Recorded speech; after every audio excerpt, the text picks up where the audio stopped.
ఏవండే 'coffee with killer' అనే cinema చూసానండి. ఇది ఆహాలో రిలీజ్ అయిందండి బాబు. ఈ సినిమా మొత్తం 1 గంట 41 నిమిషాల 48 సెకన్లు ఉందండి బాబు. ఈ సినిమా నాకెలాగనిపించిందో మీకు రివ్యూలో చెప్పేత్తానండి. కాస్త ఇనేయండి.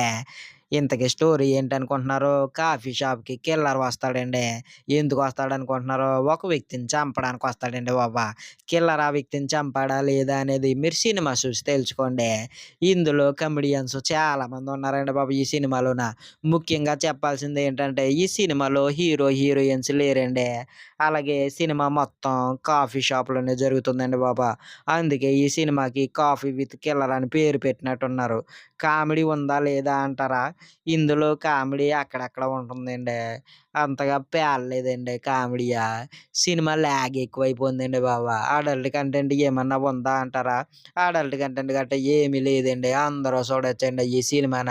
మ్యూజిక్ ఎలాగుందా అంటారా? Music okay. ఓకేనండి. ఈ సినిమా నాకెలాగనిపించిందంటే వన్ టైమ్ వాచబుల్ మూవీ అండి. వన్ టైమ్ అంటే మీకు ఏ సినిమా చూడడానికి లేనప్పుడు, ఇలాంటి కొత్త సినిమా ఓసారి ట్రై చేద్దామన్నప్పుడు పెట్టుకొని చూడండి. సరేనండి. ఓసారి సినిమాని చూసిన తర్వాత మీకెలాగనిపించిందో నాకు తంత కామెంట్‌లో చెప్పేయండి. సరేనండి మరి ఉంటానండి. మరి ఒక రివ్యూలో మళ్ళీ కలుసుకుందామండి బాబు మనం. అంతవరకు మన ఛానెల్‌లో మిగిలిన వీడియోలున్నాయండి. అవి చూసేయండి. సరేనండి. ఆయ్.